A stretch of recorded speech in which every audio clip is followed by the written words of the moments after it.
Another thing I wanted to ask you about, because I'm a musician and you yourself, you're involved in music as well. I Right. sometimes hear the beats you be putting out, and you've always been. I mean, when we met, it was pretty much through herbs and really and music. That was sort of the Yeah, what yeah, yeah, yeah. what we Yeah. bonded on. So I've had this discussion with some friends about cultural appropriation, right? And you will hear this like, oh, this artist does this, but they're not really like that's not the culture they're from. So like their culture appropriating this music. I mean, this happens with art and in everything, but specifically in music. You hear this with hip hop, right? Like, Right. if somebody's doing some sort of hip hop, but they're not really hip hop, then they're culture appropriating. Or if somebody's using some Latin sounds, but they're not from. Mhm. And the way that I look at it as a musician is everything comes from the inspiration of what was there before, right? Like if you're gonna say jazz, which was played by you could say white people, was inspired on blues that was played by black people, right?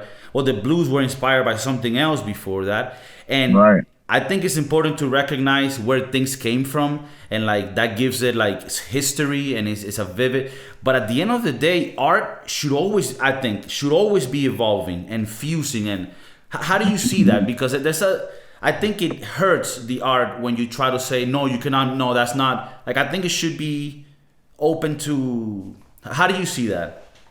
I totally agree with you. I feel, first of all, like you're saying, like, music nowadays or just in general is just like a remix of something else. It's coming from somewhere else. It stems from somewhere else. You know what I'm saying? So when you're talking about like cultural appropriation and shit like that, I don't really agree with that shit. You know what I'm saying? That's not really my stance on it. I feel like music is what they say is like the universal uh, uh, um Language. language of the soul. You know what I'm saying? So if it's something that you feel, if you feel it and it resonates with you, express that. You know what I'm saying? However you express that shit. You dig what I'm saying? Um you were saying that in hip hop or in just music in general, like they like to like they try to put things in boxes, put you in a box. Okay, you're black. You're supposed to only be doing hip hop. You know what I'm saying? And if you and if you use a little bit of like some Latin salsa, drums or something like that, then they're questioning, what is that you're trying to do? Like then there's like, oh, what genre of music is that? Like, no, this shit is fucking hip hop, man. Like, you know what I'm saying? Like, it's Or hip hop whatever it or is music, and it's that's what music, should matter. I think. right? Right. Like, you know what I'm saying? So it's like for me, like I agree that everything should just be open, that we should be able to just fuse music. And with that, it also helps music to evolve into something new, because the music that we have right now is just an evolution of all the old shit that has already been here. You know what I'm Right. saying? And I love it. You know what I'm saying? I love it. It's just when they try to put everything in categories as far as, culture and race and all this other bullshit, to me, that it just kind of just ruins the essence of what music is to me. Yeah, man. Like and you see this in everything, like in sports, football or soccer, right, as it's known in America, but football, right, was created by the Englishmen, right, Britain. So Right. they brought it to the different places in the world, and then I mean, obviously Europe, and there's a lot of countries that are really good, but then you have South America, right, that has all these countries that are super good at football, right? They grabbed a Right. sports that wasn't theirs. You could say the culturally appropriated football. And now does it matter? Does that matter if you see Neymar or Messi fucking it up and just killing it out there? Are you gonna be like, oh, but or like for example, basketball. What basketball was created by white people to train for football when there was winter in the U.S. and they needed a sport indoors. And then what happened with time? The black people in America fucking dominated that sport and destroyed it. So when we see Right. Michael Jordan or LeBron James killing it, do we say like, oh, but that used to be a white man sport? Like, I think all that Right. shit is like regressive. Like that's going like that's it's good to have the history of things. That's important. That's beautiful. But Like, oh, this came from this came from that. You know, like the blues, how that came about. It has a really nice story. Like we talk about salsa music. Well, salsa music, as Latin as you wanna, like sound. Well, Latin music came from jazz in New York in the 60s and 70s, and then Latinos were like, okay, let's put some congas on this bitch and fucking move your titties around and shit. And salsa came about. So like everything that's amazing in the world came from like a fusion of shit, and we should just celebrate that. Like I heard the other day some Japanese people were playing like traditional Venezuelan music, and you think I would ever be like, oh, that's cultural appropriation? I'm like, yo, I'm so fucking amazed and like thankful that some people appreciate that music so much that they want to play it. Right. And then if they want to mix it up with some Japanese shit and make some fucking fire shit, I'm welcome. Do that shit. Like that's I think what art is about. So right. I agree, man. At the end of the day, all is art, man. All is art, man. For sure, man. For sure. I wanted to ask you, do you know who Thomas Sowell is? Yes. Yes. I watch a few of his videos. I love the way he expresses his intellect as far as as far as common sense. Back to what we were talking about in the beginning. I think he has like a very common sense perspective on the world around us. I would suggest everybody watch a little bit of Thomas. He lays it out in such a manner that at least it makes sense to me. Yeah, it's super easy to understand him. Super easy to understand him. Unfortunately, I a lot of people of the Black community, they find him as like a sellout. Call him a coon. All these things, and I'm like, are you not listening to what this man's saying? Like, you really think that what he's saying makes no sense at all? And like, they'll be like, he makes no sense to me, and I'm just like, wow. I'm like, wow. I just don't understand. Right. The logic behind that. When I discovered Thomas Sowell, I was amazed at how this person is not known like more. Like he's written like dozens of books. I'm still trying to like get to read some of them. There's so many, but the little videos and clips really. I mean, this guy to me he's like the most influential person in my life. The things he talks about. I mean, he touches a lot on the Black community issues in America, but then he talks about a million other things involving economics in the world. Everything, yeah. And everything he says is like backed up by facts that he researched himself. He has like an investigative team that goes and does the things. But that's unfortunate that you say that he's seen that way in the Black community, especially because like you would want someone to like debate him or some shit, like because everything he says is on, like I don't know how you can, because that's the way that I look at things. When I listen to somebody, I'm trying to fucking poke shit at your argument, and I cannot. Everything he says is like bulletproof. There's another one that's sort of like a bit younger, Larry Elder. Do you listen to him? Yeah. I watched Larry Elder as well. He's a bit more modern and maybe even a bit more feisty, more. Yeah. But yeah, man, all of those people have really good messages. And Thomas Sowell, the reason why I brought him up is because they just came out with a documentary on him that's available on YouTube.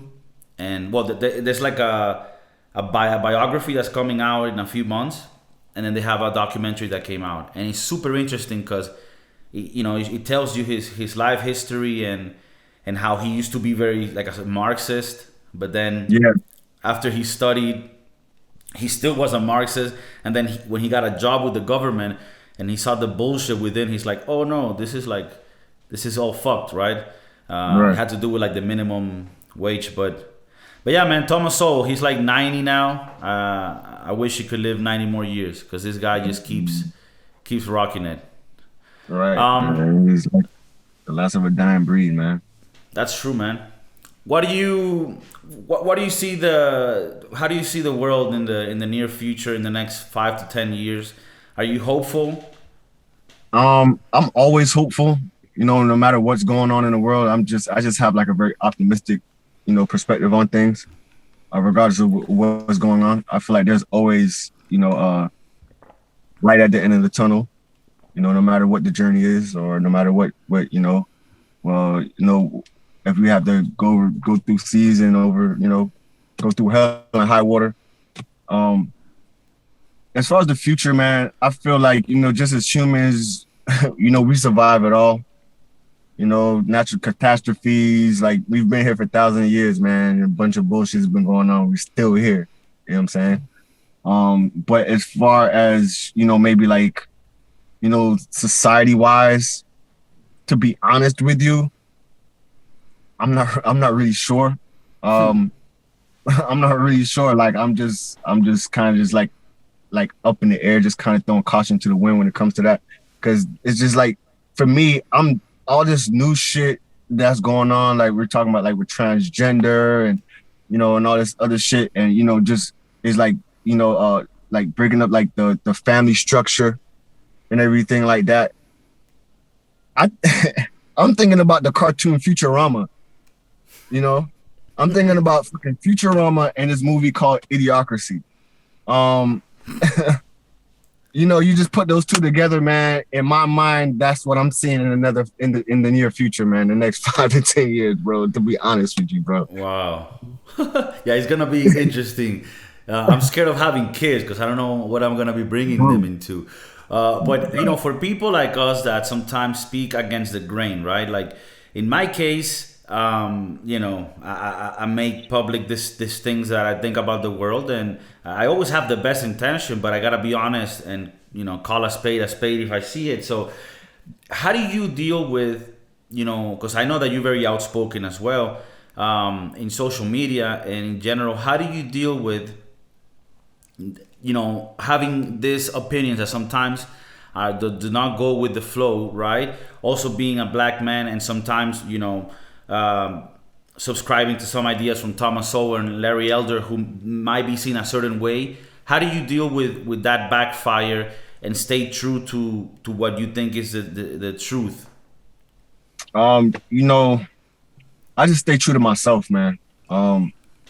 Regardless of the opinions that I may have, I may get a little backlash from people and whatnot. And, but for the most part, I'm gonna be honest, like most people that I know, regardless of what my opinions are, the way that we deal with each other, like there's always like this level of respect. You know what I'm saying? So I don't really deal with like just like anything that's harsh or just like overbearing, to say the least. So it's for me. And then I guess I move a certain way. I don't really deal with with a certain type of mindset that I know is going to be, hard to deal with. Right. So okay. I think I guess that's important. Like getting to that stage where you can disagree with people, because I think a lot of people disagree with me politically and otherwise, but there be still being that level of respect to debate right. and be like, okay, well, like whatever, we're cool. Even if Right, you right. think that, I think this, and that's it. Like I think that's. Right. Right. So you're saying like I you deal do. with people, like the people that you deal with are a quality of people that regardless of what they think, they know who you Right. are as a person as well, and will say like, well, that's how Patrick thinks. That's cool. Like Right. yeah, I think that's Right. what we should. I think that's what should be expanded, right? Like, because like at the end of the day, politics and that's just one aspect of your life. Like this happens Fact. with me Right. and you that you're also in the creative world. I was having this discussion with a friend yesterday, how in the artist world, in the creative world, a lot of people are on the left and they're very like hippie flow and shit. And I Yeah. find myself to sometimes feel like a weird breed where I'm very on the creative side. I'm an artist, but I'm also very individualistic in the sense of like getting my shit done and not wanting no government to provide for me. Like always getting my shit. So it's sometimes but at the end of the day, it's like people need to like see who you are and be like, all right, oh that's Kiko, that's how he thinks. But like Right. we can still jam and play music, and it's not an issue. I guess Not an issue. that's the Yeah. ideal, right? To get Right. everyone to feel like to live like that. Right. I think just being able just to stand 10 toes down and be confident in yourself, people people respect that. You know what I'm saying? Like they respect the fact that you can stand on what you say or on what you believe. And it kind of just shows like, okay, well, this person, they know what they want and they know where they're going with their life. You know what I'm saying? And I think that's something that we admire in other people because that's kind of like what we want to see in ourselves. You know what I'm saying?